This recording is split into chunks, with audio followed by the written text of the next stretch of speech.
Olá, amados. Hoje iremos estudar a carta que o apóstolo Paulo escreveu aos Hebreus. Mas quem eram os Hebreus? Vamos lá. Os destinatários desta carta eram judeus convertidos ao cristianismo, que estavam enfrentando perseguição e ameaças constantes por causa da fé. Muitos deles estavam considerando retornar ao judaísmo por segurança e conforto.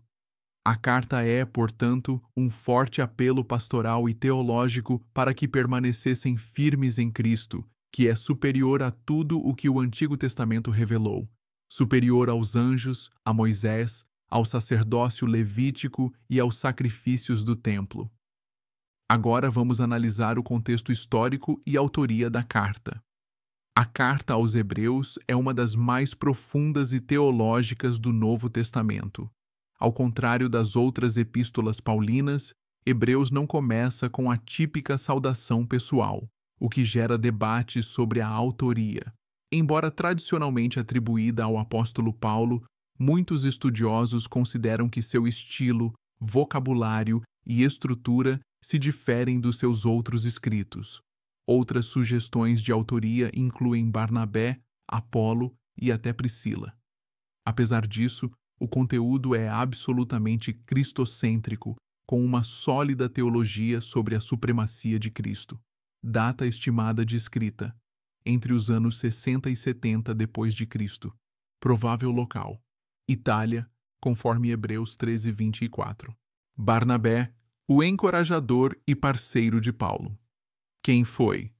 Barnabé, cujo nome significa filho da consolação ou filho do encorajamento, era um judeu da tribo de Levi, natural de Chipre. Seu nome original era José, mas os apóstolos o chamaram de Barnabé por seu caráter encorajador. Atos dos Apóstolos 4, 36 a 37. Contribuições principais de Barnabé ao cristianismo. Foi um dos primeiros a vender propriedades para ajudar os necessitados da igreja primitiva. Intercedeu por Paulo quando os outros discípulos desconfiavam dele após sua conversão. Atos dos Apóstolos 9, versículo 27. Tornou-se companheiro de Paulo em sua primeira viagem missionária, onde pregaram juntos entre os gentios. Atos 13.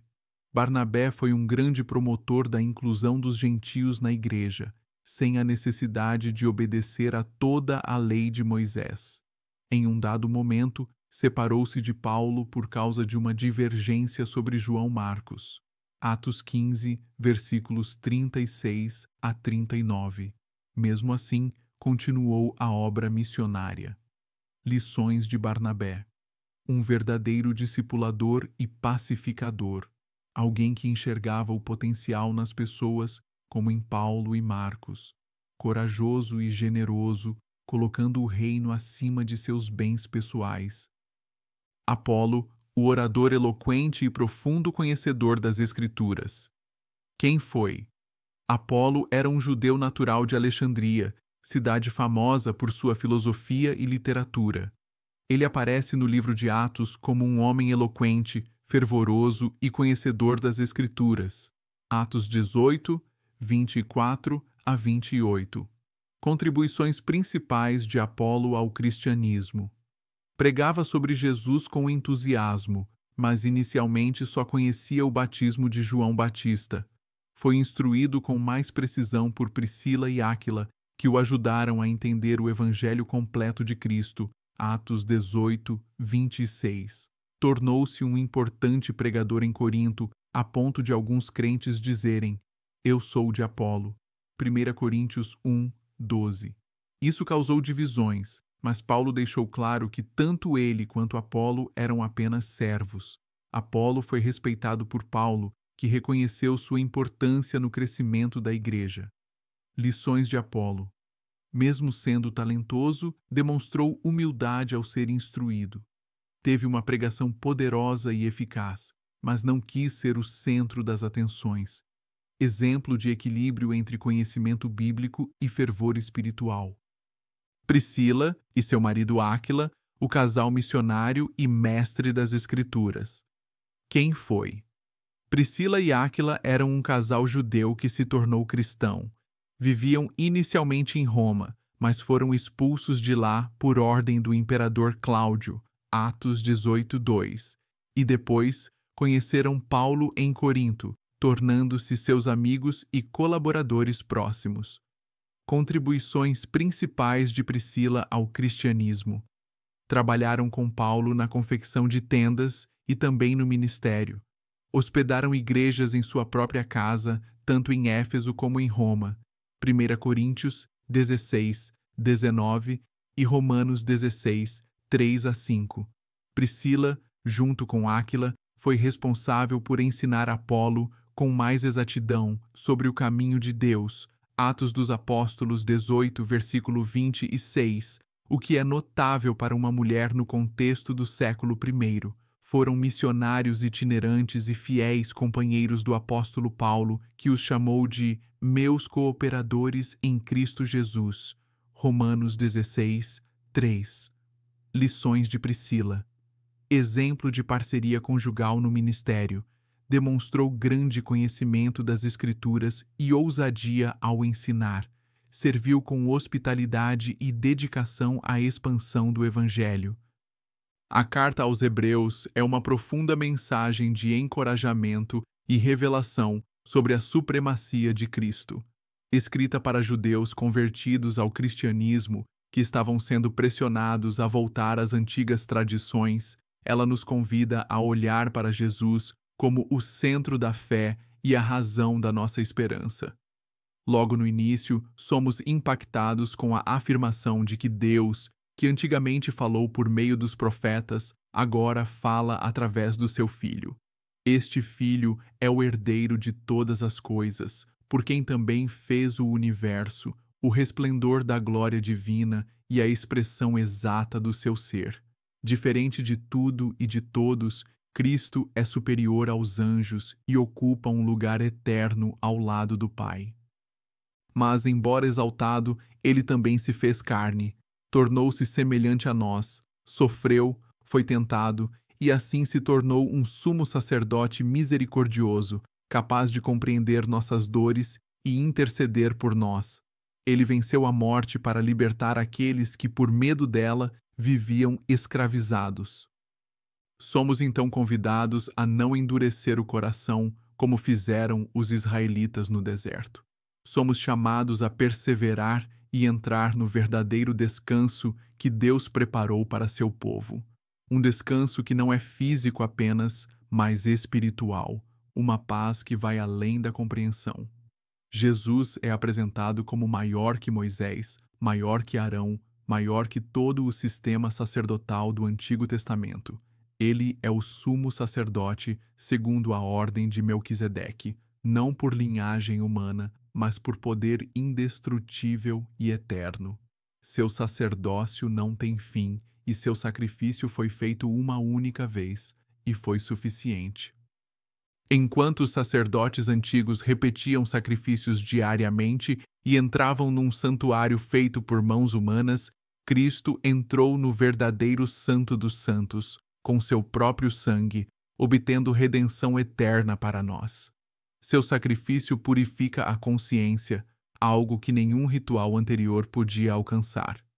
E mais, ele é mediador de uma nova aliança, uma aliança escrita não em tábuas de pedra, mas nos corações, uma aliança baseada em promessas superiores, onde os pecados são perdoados e jamais lembrados.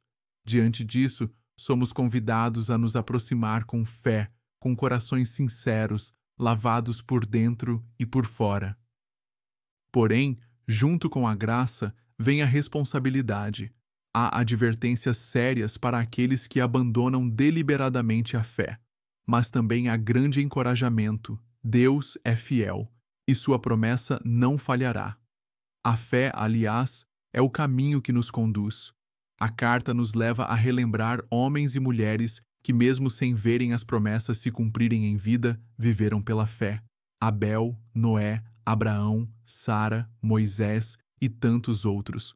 Pessoas que foram perseguidas, rejeitadas, martirizadas, mas que permaneceram firmes olhando para a promessa. Esses exemplos servem como testemunhas ao nosso redor, nos inspirando a correr com perseverança, deixando de lado o pecado e tudo o que nos atrapalha, fixando os olhos em Jesus, o autor e consumador da fé. Ele suportou a cruz e agora está glorificado. Se ele venceu, nós também venceremos. Mesmo em meio às dificuldades, Deus nos disciplina como Pai amoroso. A correção é sinal de que somos filhos. Somos chamados a fortalecer os joelhos cansados, a viver em paz e santidade, a cuidar uns dos outros e a não rejeitar a graça. A carta termina com conselhos práticos, que a hospitalidade seja constante, que o casamento seja honrado, que a vida seja livre do amor ao dinheiro, que sejamos obedientes aos nossos líderes espirituais e firmes na fé. E por fim, o autor nos lembra: Jesus Cristo é o mesmo ontem, hoje e para sempre. Nele temos um altar, um sacrifício perfeito, um sacerdote eterno e um reino que jamais será abalado. Agora vamos fazer um resumo das mensagens da carta aos Hebreus por capítulo. Capítulo 1. Cristo é apresentado como o Filho de Deus, superior aos anjos. Ele é o resplendor da glória divina e sustenta todas as coisas pela sua palavra poderosa. Capítulo 2. Jesus, como homem, partilhou da carne e do sangue para destruir o poder da morte e salvar os filhos de Deus. Ele é o nosso sumo sacerdote misericordioso. Capítulo 3. Cristo é maior que Moisés. O autor alerta para que os cristãos não endureçam seus corações como os israelitas no deserto. Capítulo 4. Fala sobre o descanso de Deus. Os que creem entram no verdadeiro descanso. A palavra de Deus é viva e eficaz, e Jesus é nosso sumo sacerdote que se compadece das nossas fraquezas. Capítulo 5. Cristo é o sumo sacerdote, segundo a ordem de Melquisedeque. O autor também repreende os leitores por sua imaturidade espiritual. Capítulo 6. Um dos trechos mais controversos fala sobre o perigo da apostasia e exorta os fiéis à perseverança, assegurando a fidelidade das promessas de Deus. Capítulo 7. Apresenta Melquisedeque como figura do sacerdócio eterno de Cristo, mostrando a superioridade do novo sacerdócio. Capítulo 8. Cristo é mediador de uma nova aliança, superior à antiga, baseada em promessas superiores. Capítulo 9. Contraste entre o culto do Antigo Testamento e o sacrifício único e perfeito de Cristo, que purifica a consciência e garante a redenção eterna. Capítulo 10. Fala do sacrifício de Cristo como definitivo, adverte contra o pecado deliberado e encoraja os crentes à fé, esperança e amor. Capítulo 11. O capítulo da fé, com exemplos de heróis da fé do Antigo Testamento, mostrando que viver pela fé sempre foi o plano de Deus. Capítulo 12. Encoraja os fiéis a correrem com perseverança, olhando para Jesus.